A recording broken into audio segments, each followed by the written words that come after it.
Sí, vamos ahí avanzando algo.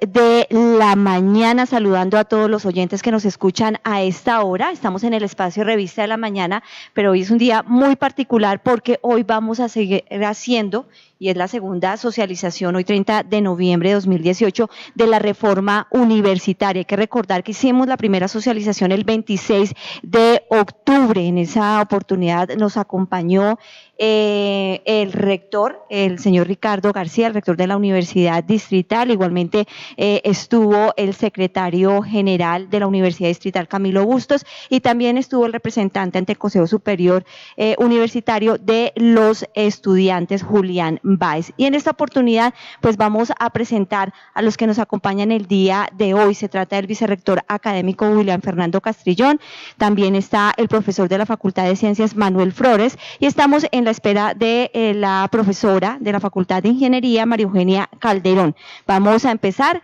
pues con el vicerrector, igualmente con el profesor Manuel Flores. Hay que decir que estamos transmitiendo obviamente a través de nuestro dial 90.4 FM estéreo, a través de nuestra página web, lau.udistrital.edu.co, a través de la página de la universidad, udistrital.edu.co, y en las redes sociales, @laudestereo, @udistrital, y tenemos el apoyo de Red de Investigaciones de Tecnología Avanzada, RITA.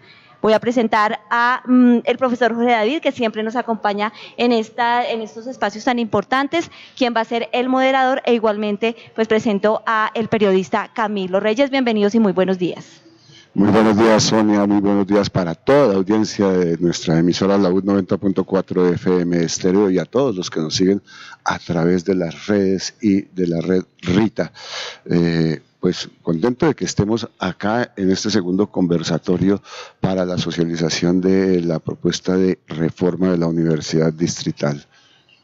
Muy buenos días, profesor Jorge David, Sonia, a todos los oyentes, por supuesto a nuestros invitados, el doctor William Fernando Castrillón, vicerrector académico, y al profesor Manuel Flores. Como lo decía Sonia, estamos a la espera de la profesora María Eugenia Calderón. Pues vamos a dar inicio entonces a este gran segundo programa de reforma institucional, este programa que se ha establecido como un medio de socialización para toda la comunidad universitaria de este importante proceso que en este momento, valga decirlo, pues está en curso al interior del Consejo Superior Universitario como proyecto de nuestra universidad, pero por supuesto esto ha surtido diferentes cursos a través de la historia en nuestra universidad distrital, comenzando por supuesto con este estatuto general que fue aprobado en el año 97, y de ahí para adelante pues ha venido teniendo algunas discusiones también al interior de nuestra comunidad universitaria, y pues por supuesto estamos aquí también para hacer eso, ¿no? Ese recuento histórico, cómo hace proceso, y por supuesto la importancia, resaltar esa importancia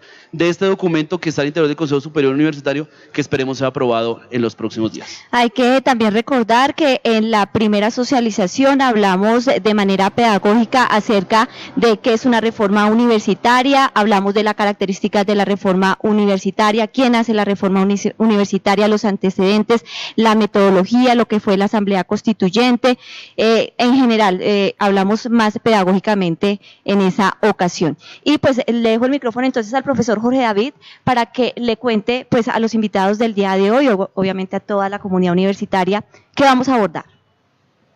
Pues bien, como usted decía, Sonia, en el pasado programa especial de socialización de la reforma se hizo un contexto histórico del sentido de las reformas, se abordó la reforma de la Universidad de Córdoba, se abordó las reformas que partieron de aquello que hoy, en este año, estamos celebrando 50 años, que es el mayo del 68, y que llevó a diferentes manifestaciones en todo el mundo, en Europa, pero sobre todo acá en América Latina, en México. Hay que recordar pues la malhadada matanza de Tlatelolco, y que incidió en Colombia también en grandes movimientos estudiantiles que proveyeron pues cambios en la perspectiva de la educación y de la universidad.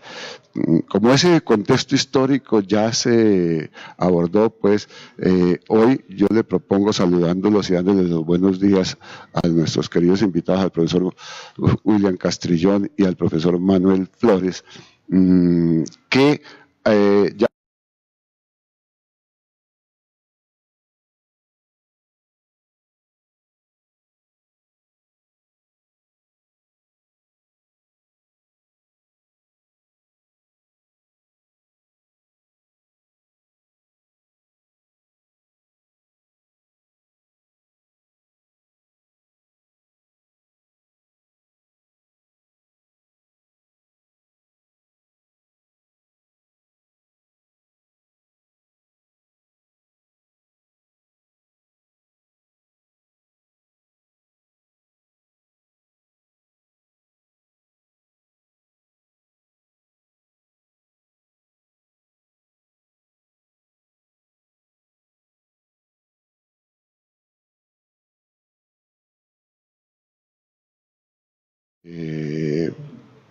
para que esta reforma sea atinente a esa ciudad.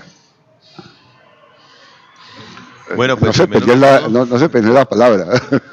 Primero que todo, pues muy buenos días para toda la comunidad que nos escucha en la universidad a través de nuestra emisora, y pues agradecer la invitación y el espacio que se ha generado para poder socializar lo que se ha venido desarrollando en el Consejo Superior Universitario en diferentes reuniones que se han tenido, diferentes espacios en el cual el Consejo Superior Universitario ha abordado este tema de la reforma. Y una aclaración que es muy importante, profe Jorge, es que el título 1, digamos, en este momento se ha abordado en el Consejo Superior Universitario, pero es muy importante aclarar que pues todo el estatuto se aprobará al final. Digamos, en primera instancia ya este título se ha abordado, se ha aclarado algunas cosas allí en el estatuto, se ha votado ya unos artículos que han tenido aprobación, pero digamos que el estatuto hasta el final que esté aprobado. Y en este sentido, digamos, cobra allí gran importancia que en este abordaje de lo que es lo misional de la institución, lo que es la definición de la Universidad Distrital Francisco José de Caldas como ente académico, digamos, tiene una visión sobre la ciudad que tiene que ser una visión muy amplia, muy importante, de una acción participativa importante hacia la ciudad, y en ese orden de ideas define el marco de su objeto social como un proyecto sociocultural, ético, político, científico y tecnológico, en el sentido de que la universidad tiene, digamos, diversidad de saberes, diversidad de conocimiento que puede aportar a la ciudad de manera significativa a través de todas sus programas académicos. O sea, la universidad se viene pensando desde hace mucho tiempo en las ofertas académicas que le dan a la ciudad en los diferentes campos de conocimiento, diferentes campos del saber.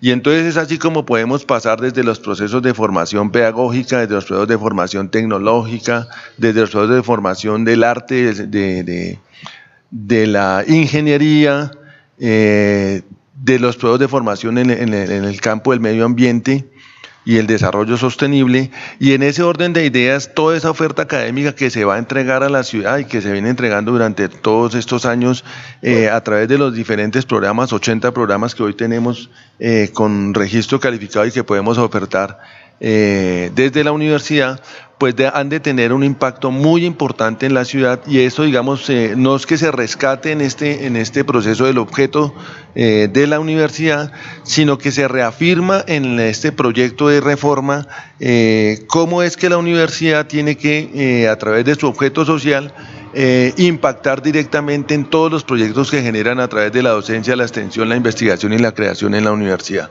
Entonces, digamos que desde esa perspectiva se ha generado ese contexto en el cual se debe mover la reforma, digamos el contexto en el que la oferta académica sea una oferta plural de saberes y que tenga una referencia muy importante en los temas de ciudad. Y en esos temas de ciudad tienen que ver, digamos, con que la universidad tiene la obligación de propender por la solución de los problemas que se identifiquen de ciudad, y eso pues claro que se tendrá que reflejar no solamente en la ciudad, sino a nivel de región y de país. Bueno, gracias, profesor. Saludamos a la profesora María Eugenia, que ya después de enfrentar los avatares del tráfico bogotano ha logrado llegar acá a nuestro programa de socialización de la reforma. La ponemos en contexto. Decíamos que como ya en el primer programa vimos un poco los antecedentes históricos que llevan a la propuesta de reforma que actualmente cursa en el Consejo Superior, pues íbamos a hablar en primer término más bien de las proyecciones, de los escenarios a futuro que veían ustedes, cómo pensaban la ciudad a corto plazo para poder hacer una reforma de una universidad que se adecuara a esa ciudad que vamos a tener en los próximos 10 años, por ejemplo. Entonces, en eso nos encontramos, y la pregunta sería esa: ¿cuál fue la ciudad que pensó el colectivo que estuvo trabajando en las propuestas de la reforma para poder como determinar cuál sería la mejor propuesta de reforma para una universidad como la Universidad Distrital Francisco José de Caldas? Bueno, pues muy buenos días a toda la audiencia, muy buenos días a las personas que asisten hoy a la mesa. Realmente el tema de construir ese modelo de universidad que se plasmó, digamos, en el documento que ha sido fruto del trabajo colectivo y que se radicó en diciembre de 2017 en el Consejo Superior, se hizo un trabajo exhaustivo de pensar más que la universidad, porque la universidad, más que la ciudad, perdón, que se espera tener, más es cómo la universidad contribuye en el desarrollo de esa noción de ciudad, y de qué forma la universidad se prepara para que sus labores, el ejercicio de sus componentes misionales, pues se puedan desplegar en esa ciudad y pueda hacer efecto en el desarrollo de ciudad. Entonces, en esa medida, cuando miramos ese estatuto, básicamente lo que plasma es una universidad que tiene un carácter mucho más participativo, y es que resulta ser que ese término tiene una potencia enorme en la construcción de esa reforma. Insisto, me refiero a la del 2017, diciembre, radicada en el Consejo Superior. Tiene una potencia enorme porque, digamos, se despliega un componente participativo al interior de la universidad que es muy potente para el desarrollo de todo lo que es la comunidad universitaria, las funciones universitarias, pero hacia el exterior también tiene un componente de participación importante. Esto es, que la universidad logre insertarse e incidir en los escenarios en donde se construye la política, donde se construyen los planes de desarrollo, en donde la universidad pueda tener voz para poder desarrollarse. En esa medida se construyeron varios mecanismos que hoy en día pues ya no están en esta propuesta que está tramitando el Consejo Superior Universitario en este momento, desde la modificación que empezó en enero. Por ejemplo, allí se planteaba la existencia de un Consejo de Participación independiente de los temas electorales, porque se pensaba que el poner al Consejo de Participación en un ambiente meramente electoral lo desdibuja y llegaríamos al escenario que tenemos hoy en día, un Consejo de Participación participación, que realmente no desarrolla la participación ni en la universidad ni hacia afuera, sino que se dedica a temas meramente electorales. En ese estatuto... Pero de la parte de democracia vamos a tener un sector más adelante. No, pero entonces, precisamente quiero es en el concepto de ciudad, sí. Precisamente en el contexto de ciudad, ese escenario de participación buscaba fortalecer esa cultura para que la universidad desarrolle los mecanismos de insertarse en los diferentes sectores. Entonces, en esa medida la participación no es solamente estar aquí dentro, digamos, haciendo ejercicios democráticos, sino que la universidad desarrolle condiciones para que esté en los consejos de gobierno, esté en donde se formulan los planes de desarrollo de los distintos sectores. Entonces, todo eso es lo que potencia una cultura participativa. Pero además de eso se pensaba que la universidad tuviera una connotación más abierta, es decir, que la interacción en las dos vías fuera suficiente como para que la universidad se deje incidir por las condiciones externas y la universidad logre incidir en las condiciones externas. ¿A qué nos referimos con eso? Cuando se habló de los campos alrededor de los cuales se desarrolla el componente de organización académica, básicamente se pensaba en que existían unas connotaciones de campo diferenciables, y diferenciables en la medida en que nos generan unas condiciones institucionales y ahí convergen las comunidades de conformidad con sus máximas experiencias y los discursos y los temas que le competen. Entonces, por ello se habló mucho de los campos estratégicos. ¿A qué se refiere eso? Resulta que la universidad, en diálogo con la ciudad y la región, encontrará unos nichos, unos campos en los de es necesario que la universidad se potencie, desarrolle mucha mayor capacidad, y al potenciarse, desarrollar mucha más capacidad para incidir, entonces focaliza sus comunidades, focaliza sus acciones, focaliza su normatividad para que se abra al diálogo con las comunidades externas y los sectores externos. Entonces, esos son mecanismos de construcción participativa de esos conocimientos y saberes con comunidades externas, sectores externos. Entonces, en esa medida, cuando se habló de campos estratégicos, se hablaba de la posibilidad de abrir esa universidad, potenciarla y abrir ese diálogo en las dos vías. Profesor Manuel Flores, profesor, siéntanse en libertad de intervenir porque es un conversatorio, ¿no? Ahorita es la primera como para calentar, entonces vamos a dar orden, pero bueno, soltemos un poco. Muy buenos días a todos y a todas, especialmente a nuestros escuchas, pero sobre todo al equipo de comunicaciones de aquí de la universidad, de la emisora, al profesor Jorge David, a la profesora María Eugenia, a nuestro colega William Castrillón. Quisiera, con la venia de ustedes, enviar un saludo muy especial, afectuoso a nuestro líder Alfredo Ardila, enviarle energía positiva para que prontamente lo veamos aquí en nuestro equipo trabajando con nosotros. Jorge David preguntaba algo muy importante, que no es un problema mismo de la ciudad, es un problema del planeta. O sea, los problemas de la ciudad no pueden desconectarse de los problemas de la humanidad que hoy en día tenemos, perdón por lo peyorativo que suene de pronto, por la avaricia de maltrato que el propio ser humano le ha dado al planeta. Y en ese sentido, la ciudad tiene unos problemas que son transversales, comunes a toda la humanidad. El problema de energía es un problema común a toda la humanidad. El manejo de energías en la ciudad debe ser un manejo que debe darse desde las instancias de pensamiento académico. La universidad debe liderar eso. Y en un proceso de transformación, de reorganización, pues, ¿qué se hace?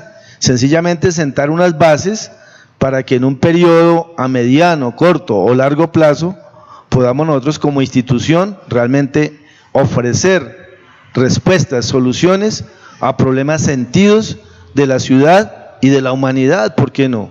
Y entonces, en ese orden de ideas, el manejo de energías limpias, pues debe ser algo que nosotros comencemos a liderar en la universidad, pero no solamente como grupos de investigación que están allí enquistados en nuestros laboratorios desarrollando muy buenas investigaciones y comunicándose ellas a través de papers, documentos publicables, sino que eso realmente genere un impacto real en la ciudad, y una reforma, cualquiera que ella sea, esta de la cual estamos hablando ahorita, lo que va a sentar son las bases de una transformación cultural y política de la comunidad interna de la universidad, para que nosotros nos insertemos en la ciudad. Hablaba de un problema, pero no es solamente ese. La ciudad tiene muchos problemas gruesos. El problema de movilidad, citemos un ejemplo concretico. Estamos hablando del metro, cualquiera que sea el metro. Unos están a favor de un metro subterráneo, otros a través de un metro elevado. Pues la discusión finalmente tiene que ser netamente técnica acá, la que sea. La universidad, con su equipo de profesores, que los hay, que sé que trabajan, hay ingenieros, hay educadores, nosotros debiéramos estar proponiendo ya desde nuestra Facultad de Ciencias y Educación, proponiendo una cátedra de manejo del tránsito desde los jardines infantiles, porque es que el tema de la movilidad pasa primero por la educación. Si nosotros somos respetuosos de las normas de tránsito, somos respetuosos de todo ello, finalmente no tenemos que castigar tanto al adulto si educamos al niño, sabiamente dicen algunas personas que manejan este tipo de lenguaje. Entonces, la educación juega un papel importantísimo y las ingenierías también.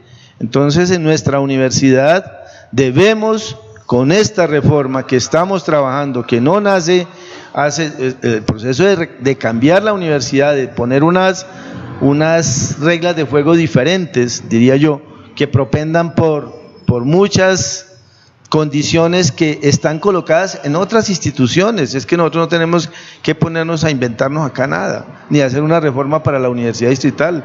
Las universidades y el proceso de enseñanza-aprendizaje a nivel mundial tienen unos códigos especiales que se han venido trabajando y hay universidades que dan muchos resultados, que se insertan en las ciudades. En Norteamérica las universidades desde tiempo atrás se insertaron en el campo norteamericano y por ende el país se desarrolla, y muchos otros países que hoy en día podríamos traerlos a colación. Singapur era un país inviable en los años 60, su ingreso per cápita era la mitad del colombiano, igual que Corea del Sur.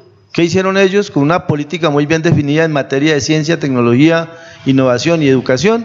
Hoy en día tenemos países que tienen una distribución en la equidad social muy importante, muy superior a la nuestra, 10 veces en el caso de Singapur, 6 veces en el caso de Corea del Sur, simplemente dando el papel que la educación, la investigación y la innovación merece dentro de la sociedad. Entonces nosotros, creo yo, que la universidad, aprovechando este momento histórico, debe organizar su reforma que cree las bases más importantes que nos obliguen o que nos estimulen, más bien, porque a veces los docentes no aceptamos que alguien nos debe obligar, nos debemos a los impuestos que paga la ciudad, pero realmente no queremos a veces ir a trabajar con los temas de la ciudad, sino estar en nuestros salones de clase, en nuestros laboratorios. Entonces yo creo que estimulémonos y vamos a resolver problemas que la ciudad tiene y que son demasiado sentidos. El problema de los cerros orientales, el problema de contaminación, bueno, los problemas que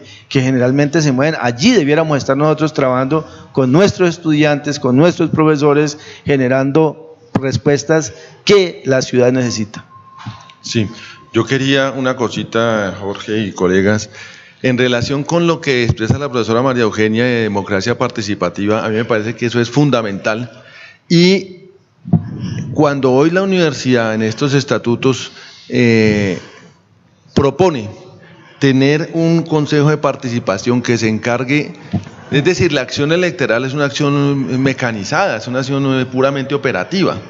Lo importante de este consejo es desarrollar el principio fundamental de la democracia participativa.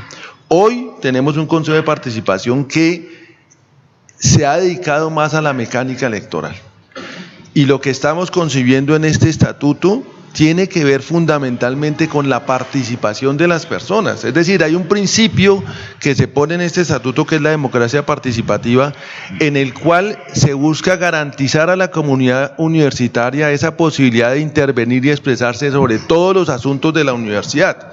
Y en ese orden de ideas, lo que tiene que hacer este Consejo de Participación es fomentar la participación, hacer un escenario en el cual haya una pedagogía permanente con todos los actores de la universidad que permita el ejercicio de la participación, y no un ejercicio que solamente se limite a las personas que digamos que siempre participan, que siempre lideran, que siempre están, digamos, como al frente de las situaciones, cuando la universidad al día de hoy tiene más de 30.000 activos en la universidad y casi 80.000 por fuera de la universidad que ya son egresados. Entonces, eso tiene una implicación en la ciudad muy importante, y es cuando uno desde el escenario de la universidad apoya la generación de acciones participativas, educa y hace una pedagogía alrededor de eso, eso va a impactar en la ciudad tremendamente, en la participación de toda la comunidad en todos los escenarios de ciudad, y al interior de nuestra universidad sí que va a ser mucho mejor. Entonces yo lo que veo como muy positivo en esta propuesta de estatuto es poder incentivar a que ese consejo de participación sea un consejo en el cual no se dedique a la mecánica electoral, que es una cosa, digamos, operativa, pienso yo, y se dedique más al fomento de la participación de la comunidad en todos los escenarios de expresión de la vida universitaria. Pero si me permites, es que, pues volviendo a la pregunta que haces, sí, es la relación con la ciudad. El tema de democracia participativa, no, por eso, lo es la vamos relación con la trabajar ciudad. en el siguiente segmento, de manera que, para ahondar, pero ahorita entonces estamos trabajando es como eso, la conexión real que se pretende entre la universidad y la ciudad, y por lo tanto, pues, ¿cuál es la ciudad que nos imaginamos para poder construir una universidad que sí responda a esas necesidades de esa ciudad que nos imaginamos? Sí, es que precisamente estoy tratando de volver al punto de tu pregunta. Resulta que, digamos, la noción de, partamos en dos, hay un documento a diciembre de 2017 y otro nuevo a este momento en el Consejo Superior. El espíritu con que se construye el documento de 2017 en este nuevo no se ve, y es claro, y el rector lo afianza. El tema de participación no es un tema que se meramente vaya al interior de la universidad. Tiene que potenciar lo interior, claro, porque la comunidad tiene que fortalecerse en el ejercicio participativo y en la definición de su derrotero. Pero ese ejercicio participativo trasciende las fronteras de la universidad, y es ahí donde se ve la relación y el mecanismo de relación con la ciudad. El mecanismo de relación con la ciudad en un sentido frío, como lo plantea el vicerrector, que es simplemente desarrollar la democracia al interior de la universidad participativa, no nos deja ese escenario de diálogo participativo con las comunidades, con los sectores, con las empresas, con las instituciones externas. Y ese Consejo de Participación logra potencia en la medida que logre romper esa barrera que hemos creado para relacionarlos con el entorno de manera participativa. En doble vía. Esto es, la universidad no es dueña del conocimiento hoy en día. Hoy en día ya sabemos que el conocimiento se produce en muchas partes, y hoy en día cobra un vigor muy grande en el modelo de universidad que se está planteando, y en el modelo de ciudad que se está planteando, el tema de la construcción colectiva de conocimiento y saber. Y en esa medida es que el diálogo de saberes se potencia a través de esos campos estratégicos, el diálogo de saberes con los sectores externos, campos estratégicos que en la nueva propuesta ya no están plasmados. A propósito de lo que dice el profesor María Eugenia, uno a ojo de buen cubero puede ver que las ciudades se están proyectando en el mundo para competir, bien sea como ciudades productoras de conocimiento y tecnología, o bien sea como productoras de eso que el presidente que llama la economía naranja, que es la industria cultural y del entretenimiento. ¿Cómo ven ustedes a Bogotá? ¿Qué decisión es la que está? ¿Cuál es la tendencia que Bogotá tiene para crecer a futuro? Y entonces, ¿cómo se prepara la Universidad Distrital a través de esta reforma para responder a esa tendencia que se supondría tomaría la ciudad? Yo no sé si podría de pronto mencionar algo. Es que en el ejercicio que se hace digamos que son muchos momentos de participación, me imagino que más tarde vamos a hablar algo de la historia, ¿no? Pero en mucho de ello, básicamente lo que se pretende es que la universidad logre relación con el entorno. Hoy en día lo que reconocemos es que hay una universidad muy potente, digamos aparece en los diferentes rankings, en buenos puestos, pero eso no hace que la universidad realmente sea reconocida en la ciudad como una institución que incide y que transforma conjuntamente con esa sociedad y ese entorno. Y básicamente la universidad tiene que prepararse, porque es que la forma de generación de conocimiento y apropiación social de ese conocimiento ha ido cambiando. Hoy en día tenemos una sociedad que es mucho más crítica, que se incluye más en los momentos de creación colectiva. Vemos que ya en mucho hay los consejos comunales, hay muchos escenarios de participación en donde la gente está construyendo su propio saber. Entonces, por eso, digamos que en esos procesos que culminaron en diciembre de 2017 y que en este momento están como en stand-by, pues lo que queda claro es que lo que se pretendía es potenciar en la universidad esas cualidades para el diálogo de saberes, para realmente la construcción colectiva con esa sociedad que realmente reclama esa participación. Los artículos, bienvenidos, todo lo que se hace en cienciometría, pues está bien para las instituciones, pero no refleja realmente la inserción que tiene la universidad en el entorno. Vamos a dar la palabra a Manuel. Bueno, es que imaginarnos la ciudad dentro de 10 años, 20 años, es tener una capacidad de abstracción muy importante, porque lo vemos que el proceso de transformación e innovación en los equipos de tecnología van a una velocidad, entre comillas, cercano a la velocidad de la luz. Y entonces, cualquier ciudad, cualquier comunidad que quiera estar inserta en este tipo de procesos de transformación, pues tiene que estarse en este momento preparando, trabajando fuertemente en temas como el área del desarrollo de software. Es importantísimo para cualquier organización hoy en día.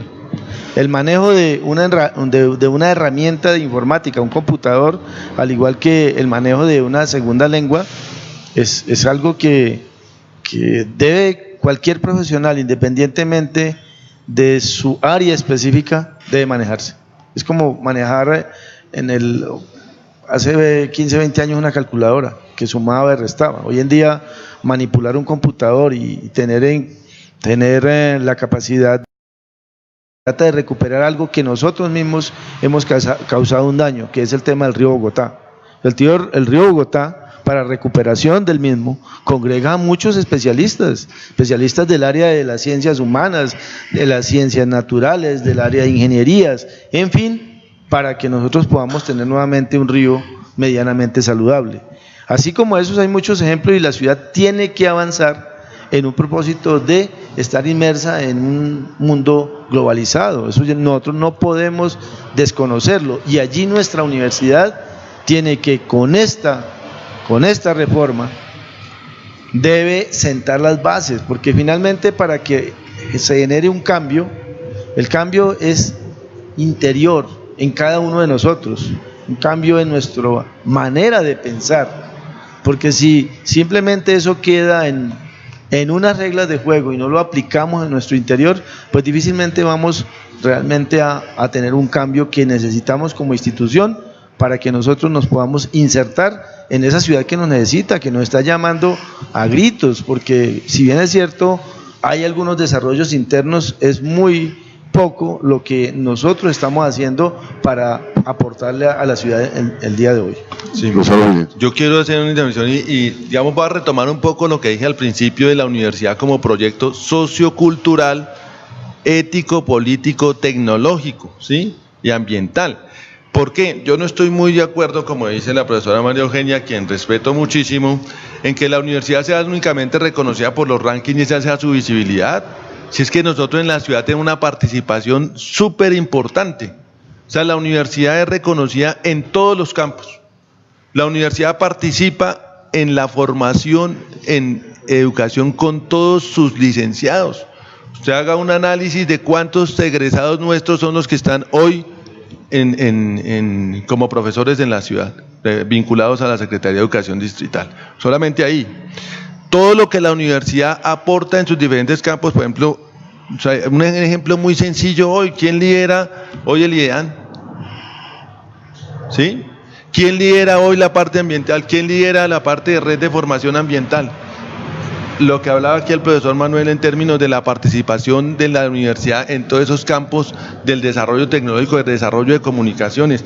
Es decir, a mí me parece que la universidad en visibilidad de ciudad no es solamente en dónde está rankeada y si estamos en el quinto y estamos en el sexto puesto de las mejores universidades.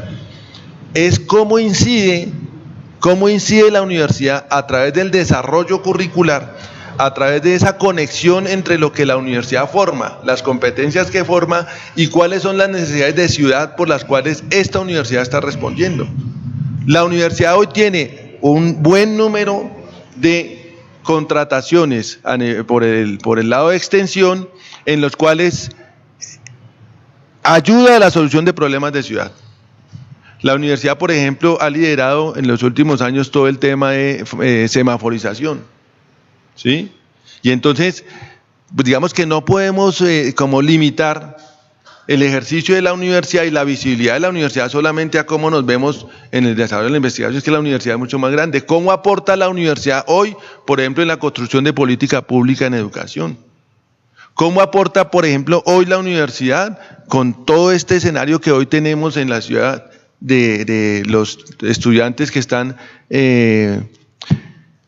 al día de hoy trabajando fuertemente por conseguir mayor presupuesto para las universidades públicas? Eso es por un ejercicio también de construcción que al interior de la universidad se hace con los estudiantes, con los profesores, y eso es el desarrollo también, digamos, dentro de su objeto social del desarrollo de pensamiento crítico. Entonces, digamos que este estatuto, a mí me parece que es muy importante que rescatemos el objeto social de la universidad y lo pongamos y lo expresemos de manera clara, significativa, y que eso sea, digamos, de manejo continuo al interior de la comunidad, que se vea así como un proyecto sociocultural, ético, científico y tecnológico, cuyo objeto fundamental es la producción de conocimiento y la apropiación de saberes. Como para cerrar este segmento, profesores, duramos más o menos pensando esta reforma casi 21 años. ¿Cuál reforma? Esta propuesta de reforma, pues, ¿no? La de 2017. Sí, porque el proceso, contando el proceso, ¿no? Hemos tenido el Congreso Universitario, tuvimos la Asamblea Constitutiva y finalmente la Constituyente. Porque la del 2017 no es solamente la reunión del último año, ¿no? No, esto es toda una cola. Por eso, la de 2017 culminó el proceso en 2017. Una cola de 21 años. ¿Para cuánto se proyecta más o menos que esta reforma pueda mantener adecuada e idónea a la Universidad Distrital al desarrollo de la ciudad?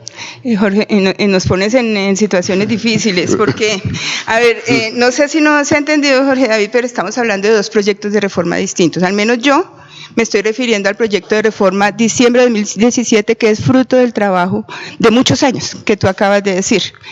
La que está en este momento en el Consejo Superior desdibuja mucho de los aspectos que estaban en el anterior documento. Por tanto, si decimos la de diciembre de 2017, esa reforma tiene un vigor muy grande en cuanto al desarrollo de la universidad y digamos, da las matices para que desarrolle muy profundamente aristas, se inserte con la ciudad adecuadamente, genere desarrollos conjuntos con ciudad. Entonces, digamos que esa reforma de diciembre de 2017 tiene un aliento muy grande. Yo veo muy limitadas por aspectos que podríamos entrar a comentar en qué se diferencia la que se entregó en 2017 y la que está ahorita construida en el marco de esta comisión del Consejo Superior. Esta le quita un aliento muy grande, le está quitando un aliento grande en el tema de participación. William misma ha mencionado, o sea, digamos, nos podemos quedar con el proyecto que se plantea de universidad y sí, se parecen, pero cuando empieza a mirarse los mecanismos, porque es que esto sienta las bases, ¿no? Manuel nos ha dicho claramente, la reforma debe sentar las bases, debe dar unas condiciones institucionales para que se despliegue todo el desarrollo. Entonces, Entonces, en ese sentar las bases, hay unos instrumentos que se despliegan en ese estatuto de 2017 que son muy potentes. Insisto, por ejemplo, Consejo de Participación separado de Consejo Electoral. Eso es una ganancia enorme porque realmente abre la puerta para la participación externa de una forma sistemática, organizada, sopesada, estructurada, cosa que no está haciendo el actual Consejo de Participación y que como está en el documento que hicieron este año, pues es el mismo Consejo de Participación que tenemos actualmente. No entiendo cuál es el mecanismo que está dando nuevo para un despliegue realmente hacia afuera en la ciudad. Entonces, por eso nos pones en una situación difícil. Yo me voy a referir a diciembre de 2017. Bueno, yo quisiera, bueno, vamos a entrar en una, porque finalmente, o sea, la reforma, cualquier reforma que se saque adelante, siempre tiene este tipo de situaciones, que son puntos de vista. Yo quiero señalar algo muy importante, y es que en las situaciones de organización de comunidades no hay verdades absolutas, no las hay siquiera en la naturaleza. En la época del Renacimiento, cuando Newton sentó sus leyes acerca del determinismo newtoniano, y que con ello podíamos predecir todos los comportamientos, y luego Laplace fue y agregó muchas cosas para ver cómo nosotros podíamos tener una ecuación que pudiera predecir muchas situaciones, y finalmente nos fuimos dando cuenta que era una pequeña mirada de ver los fenómenos de la naturaleza. Después nos vinimos a dar cuenta de que el espacio y el tiempo en el que nos movemos no son absolutos, que la materia y la energía, el espacio y el tiempo finalmente convergen, se unen, interactúan para tener hoy en día lo que se llama una visión muy diferente de lo que es el espacio, que es relativo, el tiempo, que es relativo. Eso se perturban por la velocidad del observador. ¿Quién creyera eso? La masa hace que los relojes, o sea, una masa gigantesca hace cerca a un reloj, hace que el reloj se camine más despacio, que los latidos de nuestro corazón sean más despacios, y eso antes para nada, se creía que las cosas no eran así. Entonces, en la naturaleza, las leyes de la naturaleza, que son bastante interesantes y que poco a poco la humanidad las ha venido descubriendo, pues las cosas se relativizan a ratos y tenemos una mirada muy particular sobre una situación. No hay absolutismo en nada, son simplemente formas de ver la vida, menos en un sistema de organización, cualquiera que él sea. Si hablamos de nuestra universidad distrital, por supuesto que es el punto nuestro, tiene que ver con nuestra organización académica y administrativa y la conectividad que debe tener la organización con una ciudad que le coloca los impuestos, porque es que la universidad vive, nosotros aquí estamos hoy en día sentados gracias a los tributos de los bogotanos y bogotanas, y gracias a los tributos de los colombianos y las colombianas, o sea que nosotros debemos revertir eso. ¿Cómo? De diferentes formas. Pues sí, la participación es una, la educación es otra, la conexión con problemas reales en materia medioambiental, como lo hablaba ahorita, la situación del río Bogotá, los cerros orientales y todo ello. Yo no voy a entrar en detalle porque pues me parece que no es el momento, pero en algún momento habrá que hacer sobre cada uno de los puntos. Por supuesto que comparto algunos temas con la profesora María Eugenia, otros no.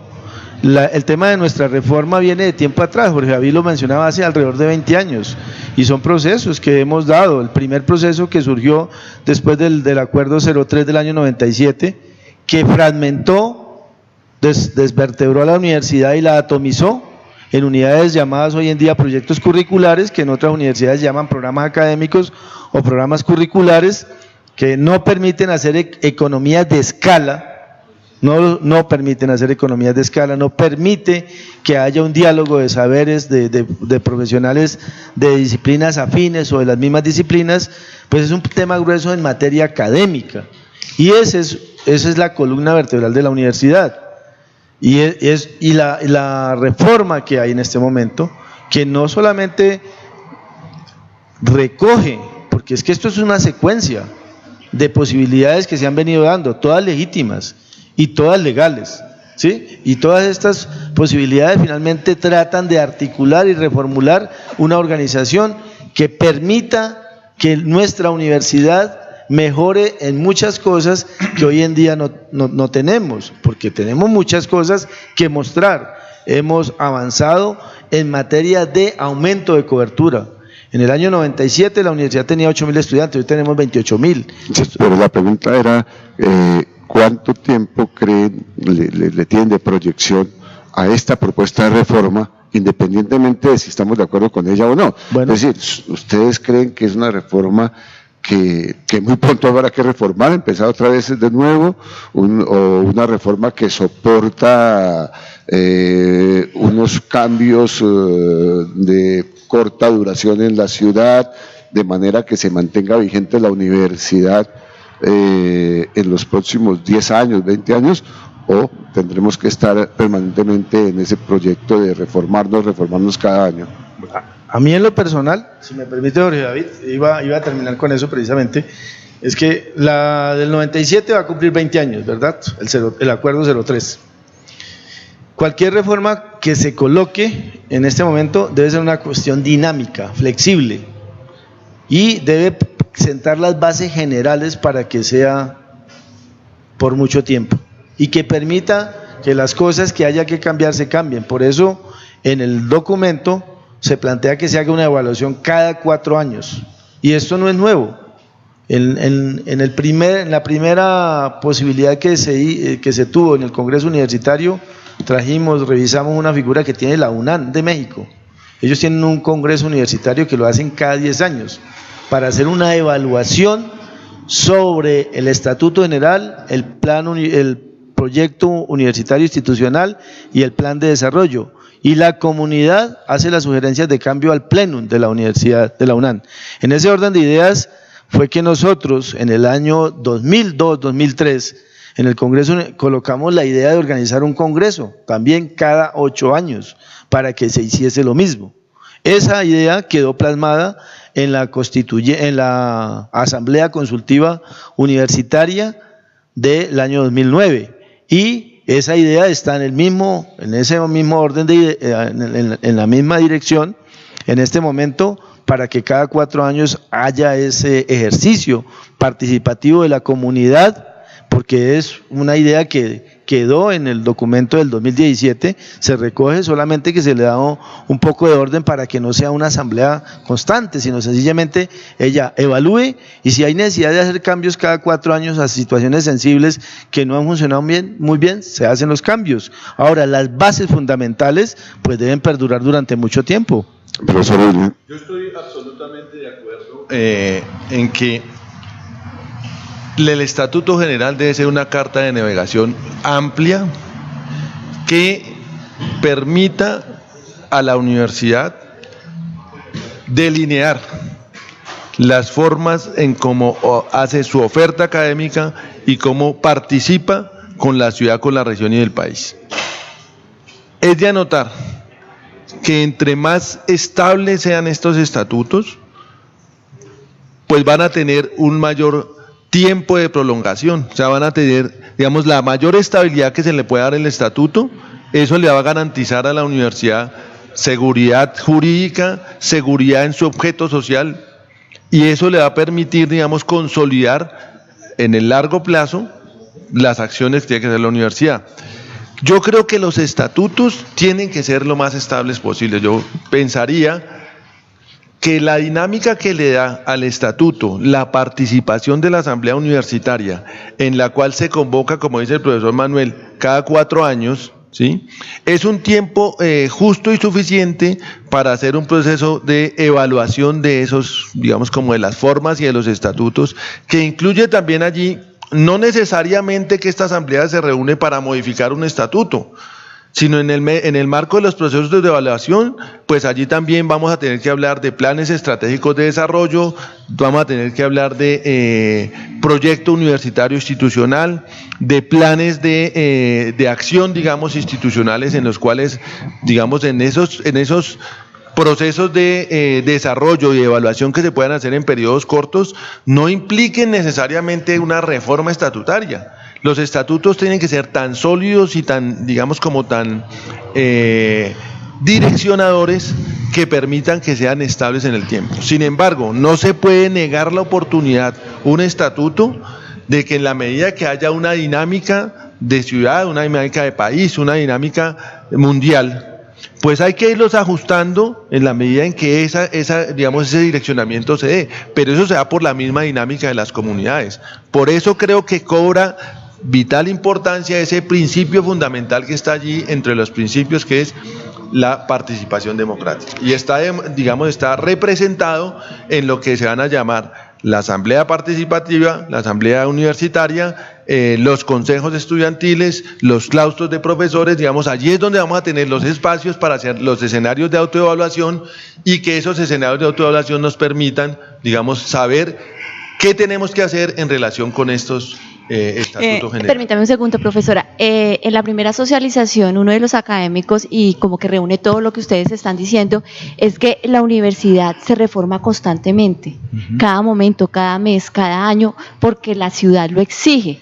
Y eso es como una retroalimentación entre ciudad y universidad. O sea, si la universidad no se está reformando, no se está modernizando, pues obviamente pues se va a quedar atrás. Y la universidad como tal se está reformando cada momento por las exigencias que hace la ciudad, y obviamente la ciudad le exige a la comunidad académica para lo mismo. Esa es una acotación que quería hacer. Yo quisiera, Jorge David, pues la pregunta.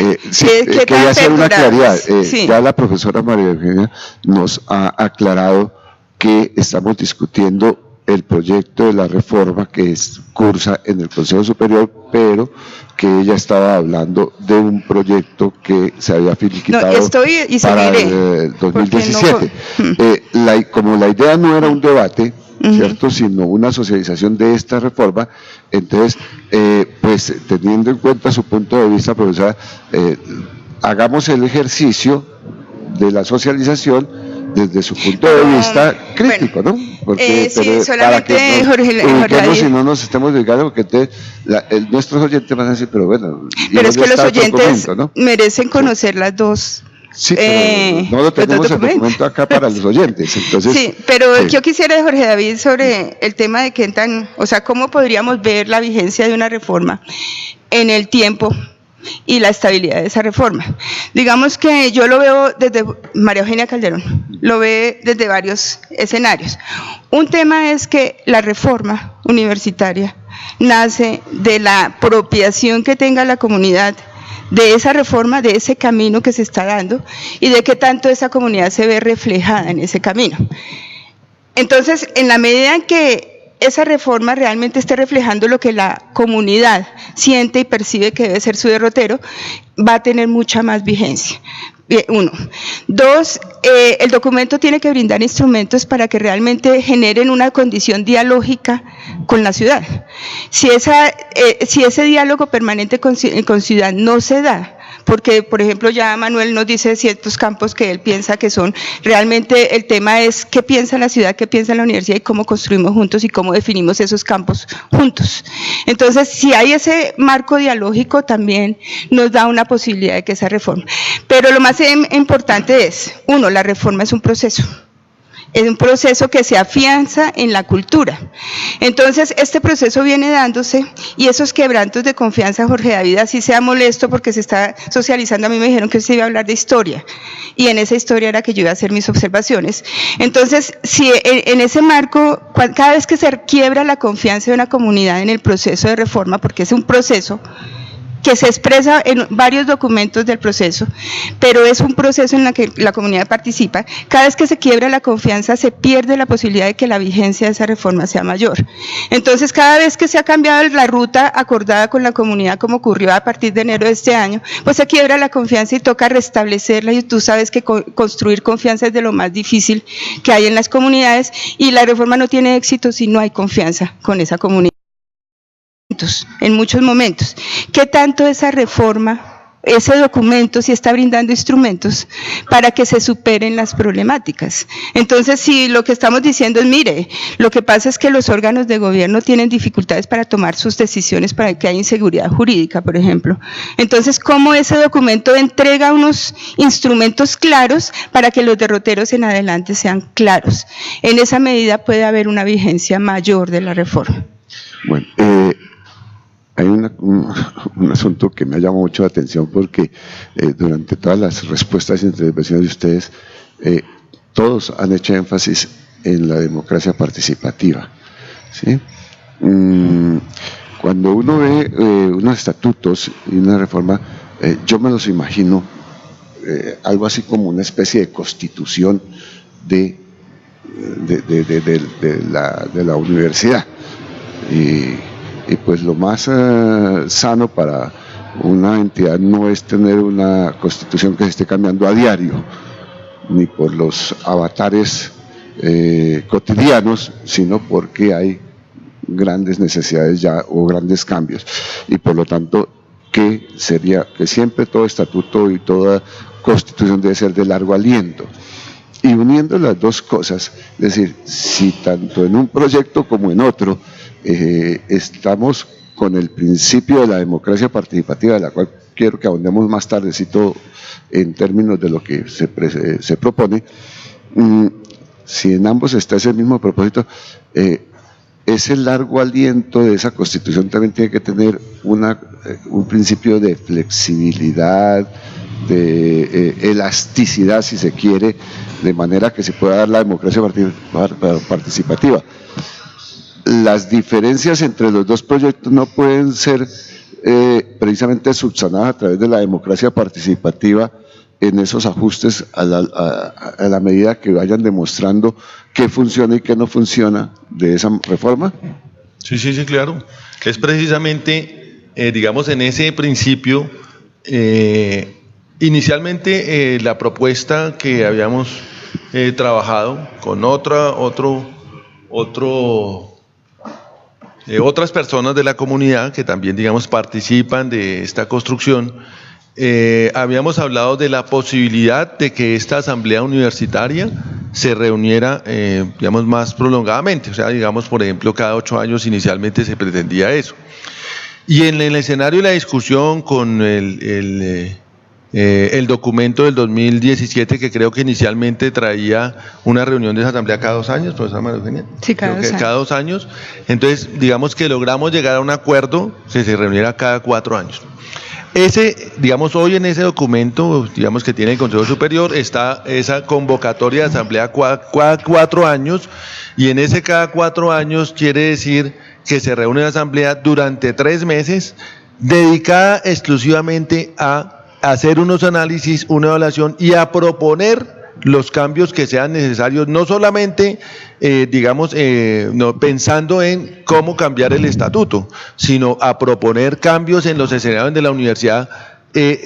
Tiene documentos orientadores, plan estratégico de desarrollo, proyecto universitario institucional, plan de acción anual, lo que llamamos plan indicativo de gobierno, y en ese orden de ideas, pues digamos que hay como unos consensos iniciales en los cuales se demuestra que la acción participativa, que esa democracia participativa se va a ver reflejada ahí en esa asamblea universitaria, en donde hay reglamentado allí cómo se construye, a quiénes se convoca, cómo se eligen, quiénes son los que van a participar ahí en eso, y en esa participación pues incluye a toda la comunidad universitaria para, digamos, dialogar a través de eso. Pero eso también, como tú lo dices, Jorge, es muy importante en términos de que le da la flexibilidad, pero al mismo tiempo, digamos, la estabilidad en términos del estatuto general y la flexibilidad que puede tener eso como producto de un ejercicio de evaluación y de diálogo entre los que componen la comunidad universitaria para hacer esas propuestas que le lleven al Consejo Superior a tomar decisiones, pues en lo que haya que tomar en relación con esos documentos que son orientadores de la acción universitaria. Gracias, Manuel. Me da la palabra después. Sí. Después de Manuel. Listo, gracias, Manuel. No, básicamente yo veo el tema de la estabilidad de la norma es definitivo. Básicamente la universidad adolece, y ya esto ha sido sobrediagnosticado, de un tema que han llamado inseguridad jurídica, y a veces, y cuando uno empieza a mirar ese digamos es la expresión de un problema. La expresión del problema es cuando uno empieza a tejerlo y a mirar, a jalarlo, a ver qué es lo que sale de ese problema. Básicamente empieza uno a revisarlo, cómo funcionamos actualmente, y la forma como se toman las decisiones no es clara. Los mecanismos no son suficientemente claros. Y realmente, pues, ¿quién ha cambiado el Estatuto General? Pues el Consejo Superior.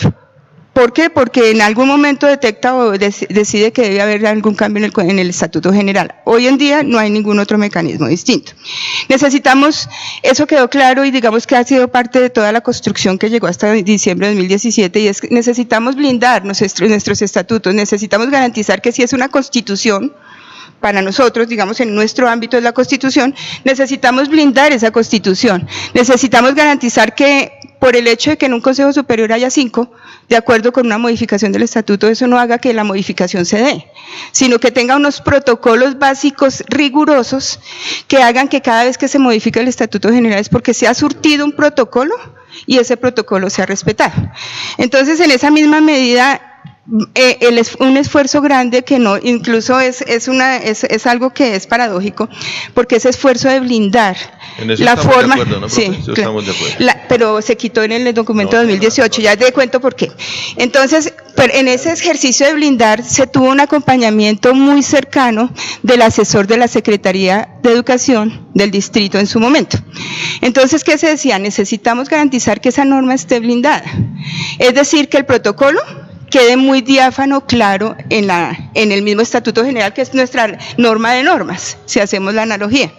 Entonces, básicamente allí, para que exista una modificación al Estatuto, debe haber cosas como que el quórum del Consejo Superior que se dé para ello, pues debe ser un quórum que no simplemente sea una mayoría simple, ¿cierto? Y que los momentos en que se vote, pues sean varios momentos para que realmente se haya depurado suficientemente. Pero además, unos protocolos anteriores que se deben haber tramitado, y es ahí donde se garantiza que la Asamblea no solamente opine, porque realmente ahí cuando hablamos de construir confianza es porque se ha roto la confianza. Hemos tenido asambleas, la Asamblea Consultiva, que impuso recursos de la universidad puso recursos para ello. Estuvo la Asamblea Constituyente Universitaria, en la que la universidad puso recursos y le dio una ruta clara, una ruta metodológica clara de trabajo que no se cumplió, que se rompió en diciembre de 2017. Entonces, dado eso, que esa Asamblea no solo opine, porque es que ya hemos opinado bastante, sino que esa Asamblea sea una parte de ese conducto regular para hacer las modificaciones. En esa medida se garantiza que no por el hecho de tener una mayoría en un día, en un Consejo Superior se logre cambiar un Estatuto General. Necesitamos más estabilidad de la norma, necesitamos que cumpla con unos protocolos institucionales. En este momento ese protocolo ya en el documento de 2018 no está. En ese simplemente se habla de que debe publicarse en la página web, actualmente se hace así, se publica en la página web. David, quisiera hacer una aclaración sobre el asunto y hacer un poquitico de historia.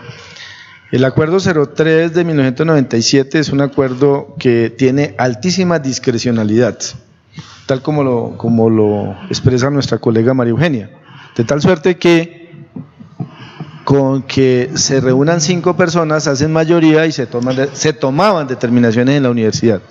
Hay que hacer claridad que, no siendo lo mejor, se han introducido modificaciones a ese estatuto que ya no permite hoy día a una mayoría de 5 tomar decisiones. Mínimamente, cualquier proyecto que se lleve hoy y que se quiera aprobar en el Consejo Superior de la Universidad debe pasar por unas comisiones que están ya estructuradas, porque hay un reglamento de funcionamiento del Consejo Superior, de tal medida que ya, como mínimo, cualquier proyecto de cambio en algo dura allí unos 2 o 3 meses, sigue siendo con mayoría simple, y eso genera inestabilidad jurídica, cosa que no debe darse en ninguna universidad de Colombia. Son muy pocas las que tienen el modelo. La Universidad de Antioquia tiene una situación bien interesante, se requiere que sea mayoría calificada y que hayan los dos doble debate para el cambio, y así sucesivamente la mayoría de universidades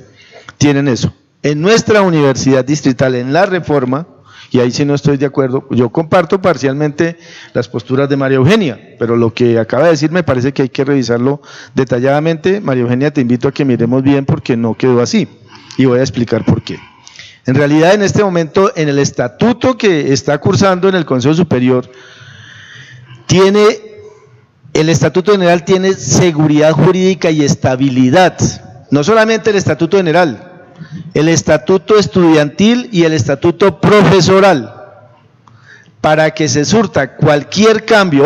Ojo, y podemos mirar el documento, María Eugenia, te invito y lo revisamos al calor de un tinto.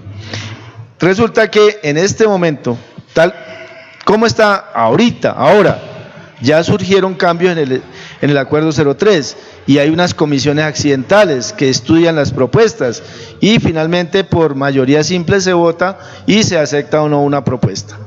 En el nuevo Estatuto General, para que se surta un cambio en el Estatuto General o en el Estatuto Estudiantil o Profesoral, está arreglado de la siguiente manera: solo se podrá dar estos cambios una vez la asamblea universitaria, convocada cada 4 años, hace la evaluación, revisa detalladamente y sugiere los cambios tanto en el Estatuto General como en el Estatuto Estudiantil y en el Estatuto Académico. De todas maneras, para que no quedase así de blindado y estable, se le coloca allí que tiene que haber mayoría calificada para que la situación se dé.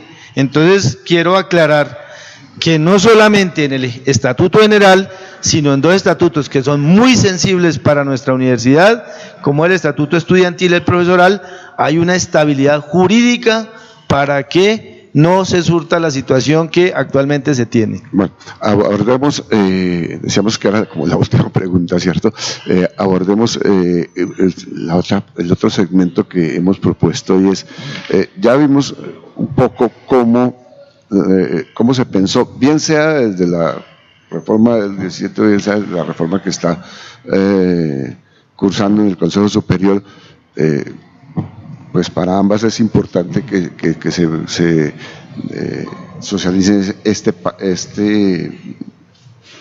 clase de sustentos que tienen una reforma en la Universidad Distrital.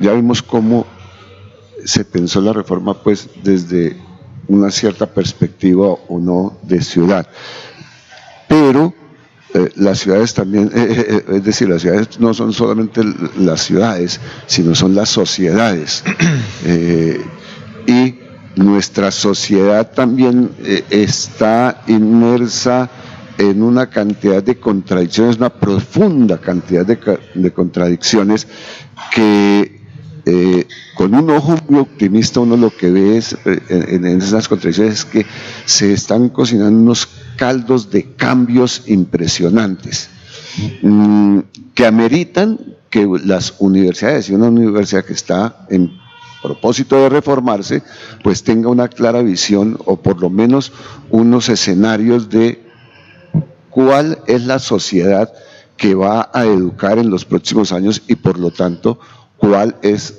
la perspectiva educativa que va a ofrecer para responder a esas demandas que está generando esa sociedad con una perspectiva de aperturas, de contradicciones, de enfrentamientos, de necesidades profesionales, culturales, políticas, etcétera. Y uno se preguntaría entonces, ¿cuál fue la sociedad en la que ustedes pensaron que tenía que responder la reforma de la Universidad Distrital, ¿cierto? ¿Cuál es esa sociedad? ¿Qué tipo de sociedad es esa? ¿Qué necesidades demanda esa sociedad realmente como para que la universidad se reforme y no y entonces tenga esas propuestas que ustedes hacen? Primero las damas. Primero las damas, siempre mandan. ¿Qué tal? Deje pensar a María Eugenia. Sí, primero las damas. ¿Sí? Yo creo que el tinto que dice Manuel lo pueden traer aquí, esto es al aire y abiertamente, ¿no? Que se habla de estos temas. Sí, tomemos un Entonces, café, sí, va a haber tinto que sea aquí al aire y abiertamente. Básicamente, o sea, si nosotros pensamos qué tipo de sociedad, o sea, para qué sociedad, yo creo que nos toca remitirnos a cuáles son los propósitos que tiene la universidad y ese objeto de formación que tiene la universidad. María Eugenia, pero es decir, claro, eso es importante, eso es una vía de aquí para allá, pero ¿cómo piensa la sociedad de allá para acá? Por eso, ¿no? es que ¿Cómo creo que de allá para acá? Y no solamente qué es lo que le ofrecemos nosotros, sino es que, miren, nosotros vemos que la sociedad está demandando esto y por eso nos reformamos en esto. Precisamente, a ver, si me permites termino la idea para ver cómo la pensaba enlazar. Cuando se mira la universidad, se viene pensando en esa sociedad que prevé va a ser como lo que rige en esta ciudad en un futuro. Básicamente la universidad ha dicho desde muchos documentos institucionales e incluso hoy en día todavía se reitera, y es que su objeto es la formación de ciudadanos críticos.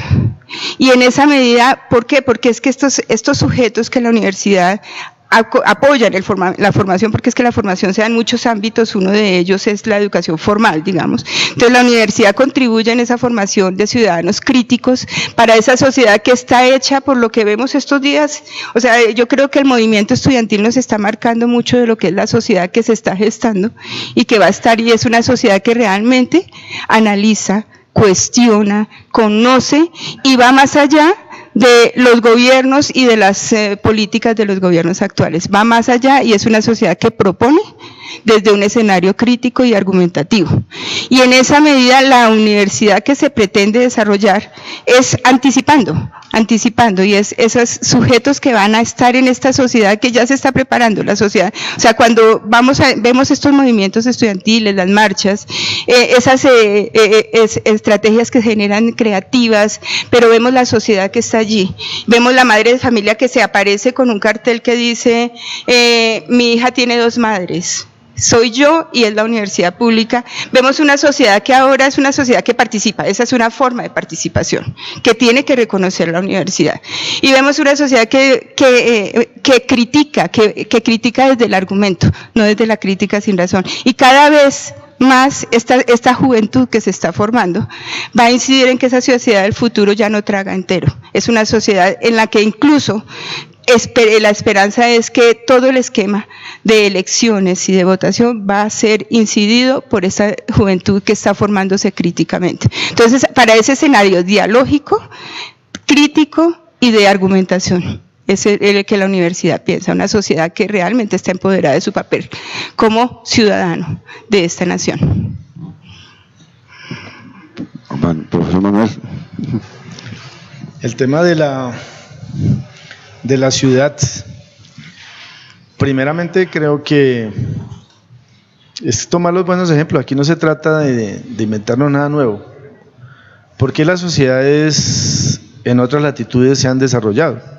Primero porque la misma sociedad le exige a sus universidades, a sus centros de pensamiento, conexión con la situación actual. Voy a darle un ejemplo, lo del modelo del Silicon Valley en Estados Unidos, que es uno de los ejemplos más, o sea, en este momento que podríamos traer a colación, porque fue una cosa futurista traída en su momento y que fue una relación en doble vía. La idea fue de un físico, William Shockley, fue el primero, el inventor del transistor, con Brattain y Bardeen, que trabajaban en laboratorios Bell, en 1948.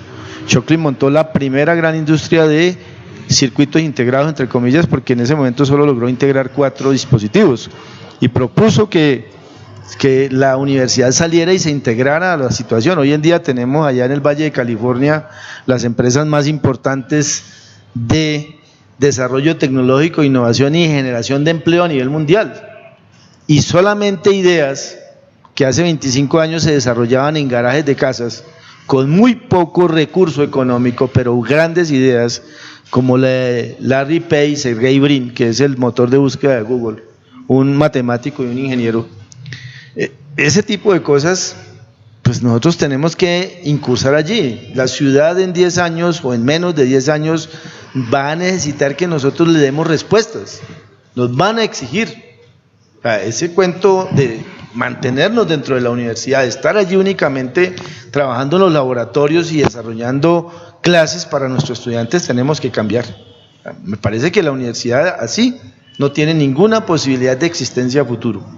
La presión de la ciudad va a hacer que nosotros o cambiemos de manera voluntaria o finalmente desaparecemos. Porque ¿quién financia a la universidad? La universidad trae recursos nos financiamos con impuestos que pagan los ciudadanos de Bogotá, los empresarios, la persona de a pie, del común, paga, consume.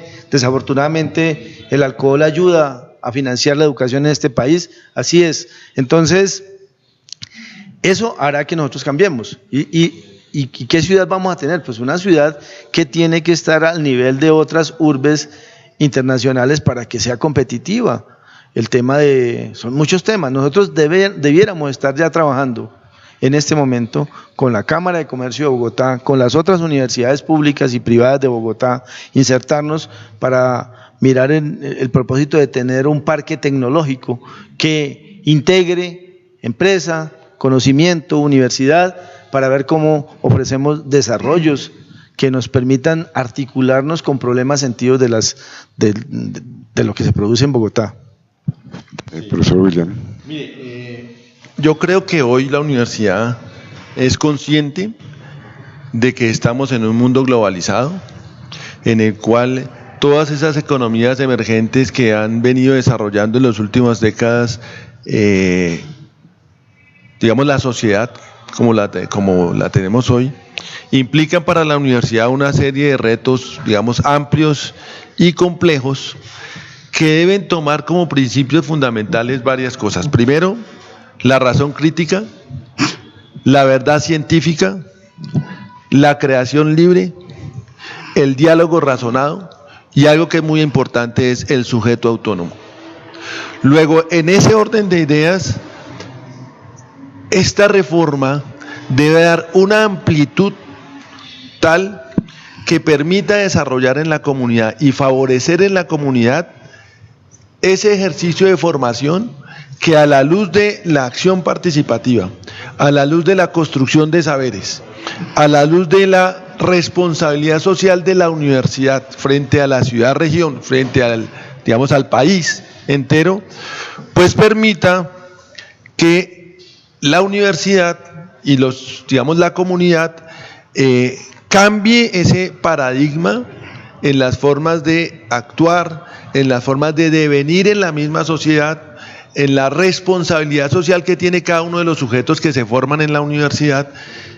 Y a mi modo de ver, digamos que este estatuto tiene que favorecer en la dinámica institucional todos estos escenarios de construcción de esos principios que le van a permitir al profesional que entrega la universidad a la sociedad, pues desarrollarse de manera efectiva y fundamentalmente autónoma, ¿sí? Entonces, allí en esto estamos mirando que el estatuto permite abrir a la sociedad cosas como, por ejemplo, el entender los principios en los cuales se mueve una sociedad que hoy está enmarcada por el desarrollo de las comunicaciones. Entender cómo se tiene que mover un estudiante, cómo se tiene que mover un profesional, cuando hoy los estudiantes que ingresan a la universidad, por ejemplo, ya son estudiantes con un chip digital, ¿sí? Entonces la universidad tiene que hacer unas transformaciones en esos escenarios curriculares, en esos escenarios de la misma participación, de la misma organización institucional, que le permitan tener una dinámica fortalecida para que haya, digamos, un dinamismo mayor en todos los procesos de gestión administrativa, en todos los procesos de gestión académica, en todos los procesos de interrelación cultural, para que le permita a todos los entes de la universidad interrelacionarse uno con otro, y yo creo que este estatuto va a permitir eso. De Jorge David, a mí me parece también que, digamos, ya como universidad, cómo se proyecta esa sociedad, va a tener que ver mucho con cómo internamente también consolidamos esas comunidades y cómo hacemos que se den las condiciones para que se fortalezca la capacidad de ese trabajo. Hoy en día el trabajo se hace en red, el trabajo se hace mucho en los medios virtuales, en los medios digitales, y le implicará a la universidad pensarse de una manera un poco más flexible. Entonces, creo yo que uno de los cimientos fuertes de lo que será la reforma y su despliegue, porque digamos el documento brinda los instrumentos, pero el despliegue tendrá que ver mucho de lo conceptual, es una real flexibilidad curricular. tenemos que superar lo que generamos como flexibilidad curricular, entenderla simplemente como llevar a plasmar los currículos a créditos, y tenemos que entrarnos en el problema de lo curricular, y es que lo curricular no es meramente la malla de asignaturas y los créditos que se le asignan a las asignaturas, sino que lo curricular tiene que ver con todas las actividades también extra que hacen que la formación realmente sea integral y de esos sujetos críticos que pretendemos aportar en su formación. Entonces, básicamente voy al tema de la flexibilidad. En esa flexibilidad, cuando pensamos en la flexibilidad, el poner, digamos, esas barreras y el romper barreras, en este momento queremos todos romper barrera que nos generamos proyecto curricular, queremos romper esa barrera. Y de alguna manera el concepto asociado facultad-sede también se nos volvió una pared que nos está limitando el desarrollo de comunidades. Entonces necesitamos que esa reforma permita romper esas barreras entre personas que se han generado por procesos administrativos. Pero más allá de eso, la flexibilidad curricular implica también que rompamos la barrera del plan de estudios, pensemos en lo curricular para que realmente la flexibilidad se dé. Y ahora, ¿a qué voy con eso? Cuando se habla de estar en relación con las ciudades, que los escenarios de formación hoy en día en el marco de la flexibilidad son diversos. El salón de clase no entra a ser sino uno más de los escenarios de formación. La ciudad es un escenario de formación sin igual para nosotros, porque es que nosotros somos la universidad que le debe a esta región mucho de su trabajo.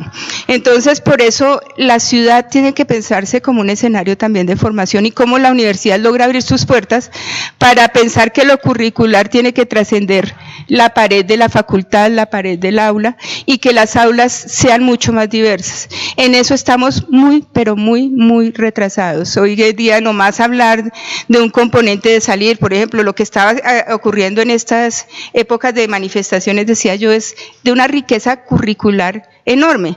Cuando se sale a hacer una clase en la calle y empieza a incidirse en una comunidad que se queda mirando la clase y dice, oiga, qué tema tan interesante, me quedo un rato y lo escucho, es cuando empieza a verse que ese escenario ciudad sería un escenario laboratorio muy interesante para la práctica académica, para la práctica curricular, que nos toca ver cómo realmente llegamos a una flexibilidad de lo curricular y de la formación en la universidad. Profesores, uno ve abajo de buen cubero, por ejemplo, en la sociedad colombiana, estamos en una sociedad de posconflicto, estamos en una sociedad de aprendizaje, de interacción entre la diferencia de todo tipo. Estamos en una sociedad en donde la juventud tiene unas exigencias muy diferentes a las que tuvo la juventud del siglo XX, y que también tiene otras condiciones muy diferentes. Y en términos de universidad, uno ve que hay una tendencia en el mundo, como es que las grandes universidades, Harvard, Cambridge, Oxford, la misma UNAM de México, la UBA de Buenos Aires, empiezan a abrirse espacios en la red para ofrecer sus carreras, para cambiar hasta las disciplinas en las cuales ofrecen profesionalización, hasta flexibilizar la titulación y flexibilizar los títulos, porque pareciera que ya los campos epistemológicos modernos no son suficientes para abordar los problemas posmodernos. ¿Cómo se prepara o cómo piensa responder con esta reforma la universidad a esos retos que se avienen ahí? Porque pues en últimas podríamos quedar por fuera de juego, ¿no? Sí, muy bien. A mí me parece muy importante, voy a apoyarme un poco en lo que dice la profesora María Eugenia, y es que la flexibilidad curricular implica que hay otros escenarios para el desarrollo del currículo, que no son los escenarios en los cuales la sincronía tiene que estar en el espacio y en el tiempo en el cual se debe hacer la acción curricular. Este estatuto le da una ventaja muy grande a la universidad, en relación con lo que nos pregunta Jorge David, y es que primero da la posibilidad de ampliar las formas del desarrollo curricular. Y esa ampliación de las formas de desarrollo curricular en términos de flexibilidad, pues son muy grandes porque va a permitir que la universidad oferte o tenga, digamos, ya reglamentada una modalidad, una metodología para programas virtuales. Y en el Plan Estratégico de Desarrollo está plasmado que la universidad debe abrir un poco más el campo de la oferta académica en términos de los posgrados en esta modalidad. Primera cosa. Segundo, hay un principio fundamental que ha de ser transversal a la acción académica, administrativa y de extensión, que es el principio de transformación digital. En este principio de transformación digital, la universidad tiene que asumir, además que es un elemento fundamental que va a garantizar el buen gobierno, el gobierno digital, que va a garantizar todo el tema que tiene hoy la universidad, un problema bastante serio, bastante importante, que es el tema de su archivo digital. Hoy la universidad tiene un archivo muy grande físico. Y entonces aquí en este principio de transformación digital que está incorporado en este estatuto, pues le da a la universidad toda la orientación para que pasemos esa frontera del espacio físico a una frontera del escenario digital. Y eso nos va a permitir, digamos, mayor, primero, transparencia. Porque entonces vamos a tener toda la información en línea, toda la información disponible para quien la quiera mirar, revisar, hacer control permanente. Digamos, eso es un escenario, digamos, muy importante. Y segundo, le va a permitir a la universidad poder hacer transferencias de conocimiento y digamos, actuar en una dinámica flexible en el desarrollo curricular. Eso también está incorporado en este estatuto. Entonces me parece que la universidad, a través de estos escenarios, pues empieza a comprender que su comunidad tiene que entrar en un devenir, digamos, que la misma sociedad le está dando, que la misma globalización le está dando y le exige además, para poder estar, digamos, a la altura y en la competitividad que le tiene que dar, digamos, el escenario de una universidad distrital, Francisco José de Caldas, de esta universidad, que digamos que la haga competitiva con ofertas académicas tanto nacionales como internacionales. Creo que allí este estatuto le da una fuerza muy importante a la flexibilidad, a la oferta y al manejo del gobierno digital, que es una cosa muy importante. Yo quisiera hacer, pues ya que William se apoyó en algo en lo que yo decía, el tema de la flexibilidad tiene mucho, digamos, mucho de desarrollo propio, tanto en lo cultural, universitario. Nosotros sabemos que si hay algo contrario a la flexibilidad es la universidad en el mundo. En el mundo las universidades somos las más difíciles de cambiar. Posiblemente porque, como en algún momento mencionaba, cosa con lo que no estoy de acuerdo, pareciera que somos poseedores de la verdad científica o algo así.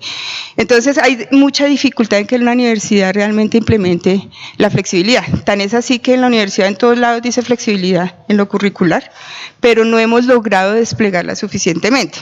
Entonces en esa medida voy a hacer dos comentarios. Uno tiene que ver con, digamos, qué propiciaría realmente que logremos desplegar una flexibilidad en la universidad en todos los ámbitos, porque es que necesitamos tener más posibilidad de ver el cambio para anticiparlo y podernos ajustar, ¿cierto? Entonces necesitamos flexibilizar en muchos ambientes. Entonces uno tiene que ver con la estructura organizacional. Es claro que la estructura organizacional que favorece la flexibilidad tiene que ser una estructura organizacional horizontal. Eso casi que es propio y es casi uno a uno. Si yo quiero flexibilidad, necesito facilitar las relaciones entre las personas, la toma de decisiones, hacer mucho más ágiles los procesos. Resulta que eso es una gran pérdida que tenemos de diciembre a esta fecha, y es que en cuanto a estructura organizacional que favoreciera la flexibilidad, en el documento que tienen ahorita, que en los que han participado Manuel y William, pues volvimos a una estructura tal posiblemente más vertical que la que tenemos hoy en día. Posiblemente cuando hicieron los ajustes no era su intención, no sabemos, pero en este momento el resultado de ese documento que hoy en día están presentando el Consejo Superior es una estructura absolutamente vertical, que claramente en cuanto a toma de decisiones, imagínate lo que tendría que correr para que se logre tomar una decisión en la universidad en una estructura vertical, versus una estructura que en 2017 era absolutamente centrada en darle horizontalidad para facilitar relaciones entre comunidades, quitar las fronteras que nos están impidiendo comunicarnos para flexibilizarnos. Por otro lado, el tema de la transformación digital que plantea, que es un principio nuevo que lo incluyeron este año en este documento que están tramitando, realmente a veces uno se pregunta si realmente la transformación digital sí es un principio. Incluso la forma como está escrita uno lo hace pensar que más bien apunta como a un propósito, a una estrategia, porque dice que es fomentar la transformación digital. O sea, al principio se escribe en términos de que se busca fomentar la transformación digital. En esa medida, digamos que pues uno no podría confundir lo que es un principio, que nos guía en todas nuestras acciones y en todo nuestro despliegue, versus una estratégica que fomenta que cada día implementemos de mejor manera y con un gobierno adecuado todo lo que son las tecnologías de la información en las comunicaciones, en lo administrativo, en lo académico, en la docencia, en la investigación, que tanta falta nos hace. Hoy en día adolecemos realmente una política clara de gobierno de lo que son las TIC en la universidad. Si bien está escrita, el mismo esquema que tenemos tan absolutamente rígido hace que el despliegue no sea fácil. Entonces, incluso ahí yo difiero si realmente uno puede considerar que la transformación digital es un principio universitario o si es una estrategia o es una política que tiene la universidad para poder acceder y hacer de mejor manera la implementación de esa transformación. Jorge David, yo quisiera, con la venia de ustedes, si me permiten, primero hacer una aclaración que es muy importante, que realmente, y luego tomar el tema del cual acaban de hablar mis colegas, es sobre el tema de la estabilidad jurídica de la universidad. Quiero leer taxativamente tal cual está, ¿sí? Rapidito, para que quede claro. Mire, el artículo 149 del estatuto del documento que está cursando actualmente en el Consejo Superior recoge los anhelos del Congreso, de la Asamblea Consultiva y también de la Constituyente. Es posible que no en su totalidad, pero la esencia está consagrada acá y lo voy a leer. Dice así: todo acuerdo relacionado con la expedición o modificación de estatutos, con el Plan Estratégico de Desarrollo y el proyecto universitario institucional debe cumplir con lo siguiente, 2 puntos. Primero, haber sido publicado el proyecto en la página web institucional por un periodo no menor a 15 días. Segundo, haber sido discutido y aprobado en la comisión correspondiente del Consejo Superior Universitario. Tercero, haber sido discutido en el Pleno del Consejo Superior Universitario en sesión presencial y ser aprobado por la mayoría calificada. ¿Entiéndase eso? Mayoría calificada, 6 votos de 9, no 5 de 9, que es mayoría simple, como está actualmente. Mayoría calificada consistente en las 2/3 partes de sus integrantes. Parágrafo 1. La reforma estructural de los estatutos general, estudiantil y docente o la expedición de unos nuevos y la adopción del Plan Estratégico de Desarrollo y el Plan Universitario Institucional deben contemplar una etapa previa de deliberación por la comunidad universitaria representada en la Asamblea Universitaria según lo establecido en el presente estatuto y las demás normas que lo desarrollen, cuyas recomendaciones serán presentadas ante el Consejo Superior Universitario. Parágrafo 2. Para las convocatorias especiales o extraordinarias, la composición de la Asamblea será la misma de la última convocatoria ordinaria. Creo que ahí queda suficientemente claro la estabilidad jurídica que se le está dando a nuestros estatutos y especialmente al general, que es nuestra Constitución, nuestra Carta de Navegación, al Estatuto Estudiantil y al Estatuto Docente. Para los demás estatutos también, como lo dice ahí muy claro, debe colgarse en la página, debe haber deliberación por parte de la comisión correspondiente y debe votarse con la mayoría calificada. O sea que en realidad aquí hay una revolución en materia de estabilidad jurídica de nuestros estatutos para nuestra universidad distrital. cosa que inclusive aún no tienen muchas otras universidades públicas colombianas. Lo de la mayoría calificada está en la mayoría, casi en todas las universidades, pero no está el tema de la deliberación previa que debe surtirse en la asamblea universitaria. Entonces, que quede claro que realmente esto sí recoge y genera un cambio sustancial, así como en muchos otros casos que seguramente serán susceptibles de discutir, de mirar en detalle, pero realmente el documento que cursa en el Consejo Superior recoge el anhelo de la comunidad en general, porque es que yo me siento parte de la comunidad. O sea, hay muchos profesores que no participan, otros que no estuvieron seguramente en los espacios, y esto lo que busca es mejorar a nuestra universidad. En materia de movilización, de movilidad y todo lo que tiene que ver con lo que hablaba ahorita la profe María Eugenia y el profesor William, a mí sí me parece, primero, realmente, independientemente del documento que se coloque, de las normas, los cambios se dan en el interior de nuestra forma de pensar. Deben colocarse en unas reglas fundamentales y unos parámetros para que nos motivemos y finalmente nos conectemos con las necesidades de la sociedad y seamos conscientes que recibimos recursos de la sociedad y debemos revertir en conocimiento, en formulación de soluciones a los problemas sentidos. El día que realmente nosotros entendamos, y quiero cerrar con esto, yo tengo algo que pues lo he escuchado y me he dado cuenta y se ve que en los países desarrollados finalmente se dieron cuenta que la sabiduría no está en las universidades, la sabiduría está por fuera de las universidades, está acumulada en personas que en muchos casos no tienen diplomas ni de maestría ni de doctorado y ni siquiera tienen formación. El día que tengamos la suficiente humildad como docentes y nos desconectemos de una serie de atributos formales a través de la academia y vayamos y podamos nosotros recoger, escuchar a nuestros campesinos, a personas, técnicos, personajes que trabajan y que tienen un cúmulo de conocimiento, sabiduría, y con el conocimiento que hemos acopiado en la universidad y en las universidades, ese día desarrollamos el país. Voy a dar un ejemplo concreto. El fundador y empresario que hoy en día tiene 99 años, no recuerdo el nombre, que es el dueño de Industrias Hacet. Tiene 99 años, todavía va a su industria, no tiene ningún tipo de formación y comenzó su empresa con unos alicates y un destornillador. Y hoy en día exporta a más de 14 países de Centroamérica, da cualquier cantidad de empleos y no tiene ninguna formación universitaria, ni tiene ningún PhD. Yo quisiera, pues, Jorge David, ya que se nos agotó el tiempo. Solo ya que Manuel hizo mención a algo que se había dicho antes, pues quisiera dejar dicho, pues vengo en condición de invitada a este escenario. Realmente la diferencia está en lo que no se dice, Manuel, en lo que se elimina del documento de 2017 en cuanto a la asamblea universitaria. Como queda en el documento de 2018, esa asamblea que tú acabas de mencionar queda muy mutilada con relación a lo que se había logrado, porque ya era un logro en 2017. Entonces sí, se menciona que debe haber estos procedimientos, pero la asamblea es un mero órgano de consulta. En eso no cambia en nada el panorama de la universidad.